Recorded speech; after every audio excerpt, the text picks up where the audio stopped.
Mattress Mack here, and my friend Christian and the great Kelvin from the University of Texas football team.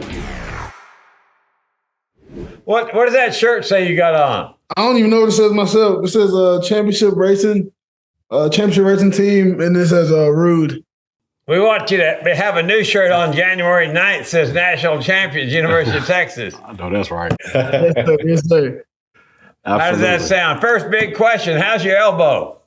Oh, it's good. It's good. I had a little bruise trying to stop the defensive back from scoring on us, but it's nothing too crazy. Just a little small muscle bruise in my arm. Good thing you're not a baseball pitcher. I know, real good thing. That's a real good thing.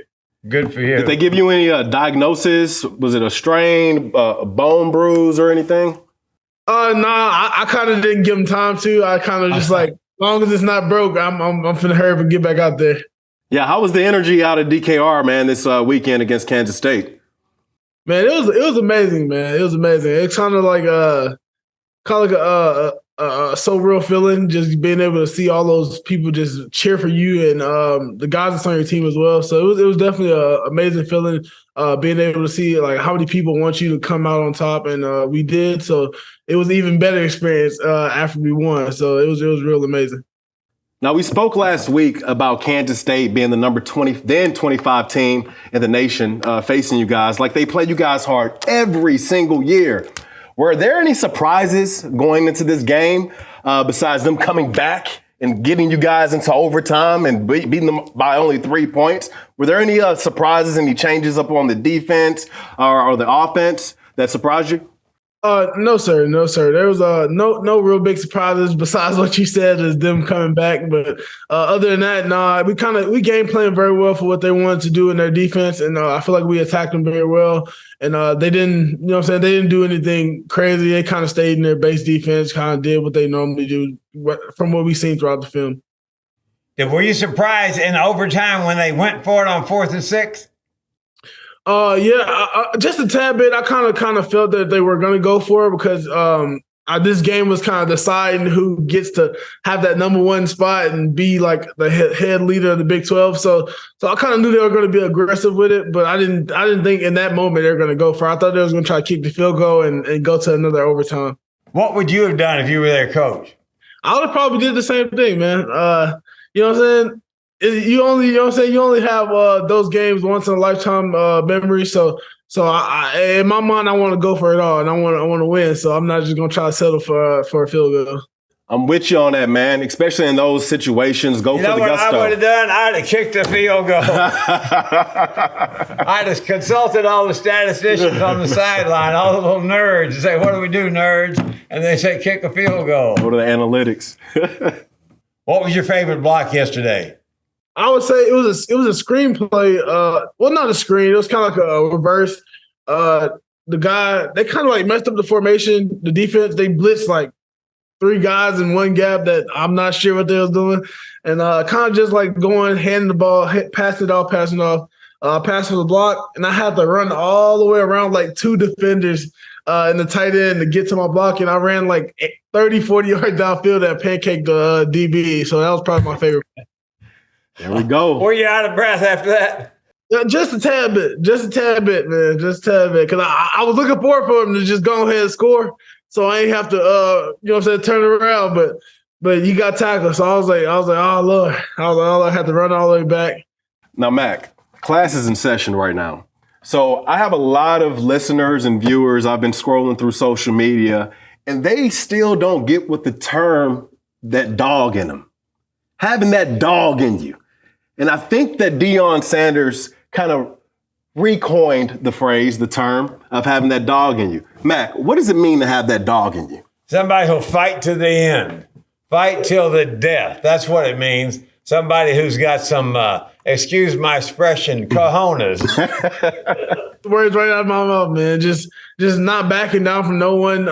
Having that mindset that you're going to basically just dominate the guy across from you every play. And let alone even on the football field and life as well, just making sure you're never gonna let yourself fail at anything. You're gonna always succeed. Amen. Good for you. That's a great attitude toward life, because the only easy day was yesterday, right? Yes, sir, most definitely. What kind of dog do you guys have to have in you to not only get to the Big 12 championship, win it, and then get to the playoffs?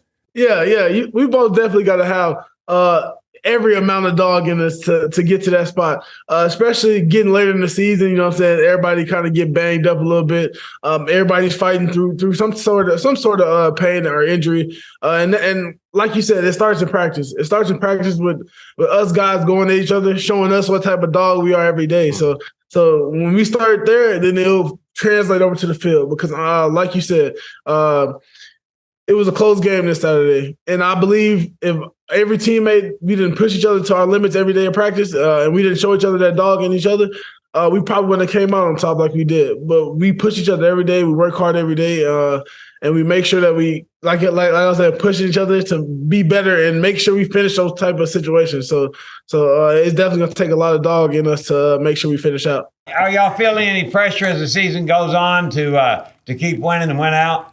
Honestly, it's more pressure on ourselves than on each other than from I'll say the outside world looking in. It's kind of like a thing like we don't want to let each other down because we know how hard we worked in the offseason and to this point we are now. So I feel like the more pressure is on each other in the room. So I feel like that's the only pressure I feel like we have.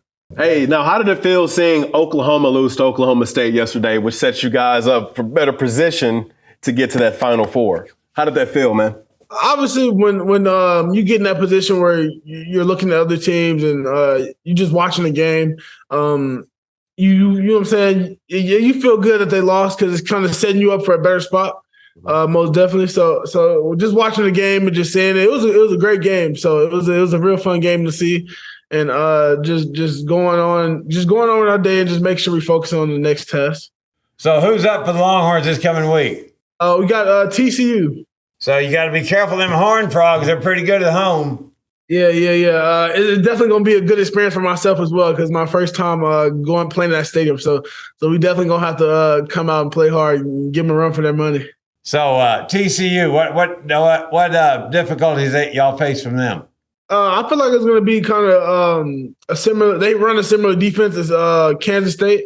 So I feel like it won't be like a drop-off or a decline of what we want to do in our game plan. So I feel like it'll probably be the same. But you know what I'm saying? We'll see tomorrow what Coach Sark has planned for us, and we'll go from there. So y'all sleep in a hotel the night before the game? Yes, sir. We sleep in a hotel. Is a hotel mattress better than Tempur-Pedic? No, it's definitely not good better. Answer. That's a good answer. If you said no, I was going to have a heart attack. Sometimes I'll be wishing I could bring it with me. See, I love that. That's a great commercial right there. We'll show you carrying that Tempur-Pedic mattress on your back on the team plane. That's great. You know what I'm looking forward to? I'm looking forward to a blowout by the University of Texas. That way I don't have to sweat these games. I'm too old to sweat these overtimes. I know. We just need to get the job done early and go ahead and get up out of there. I'm looking forward to a lot of friends of mine calling me saying, "Do you have tickets for that game January 8th? The Longhorns are playing." That would be a lot of fun. Yes, sir. We'll do our best to try to make that happen for you. It's great talking to you, Kelvin. We're proud of you, buddy. Yes, sir. You too. Thank you, guys. Hey, keep up the great work, Kelvin. Hey, we're proud of you. Another big win. Keep Hook doing 'em your horns, thing, man. baby. Keep it up. Hook 'em horns. Hook 'em. Hook 'em.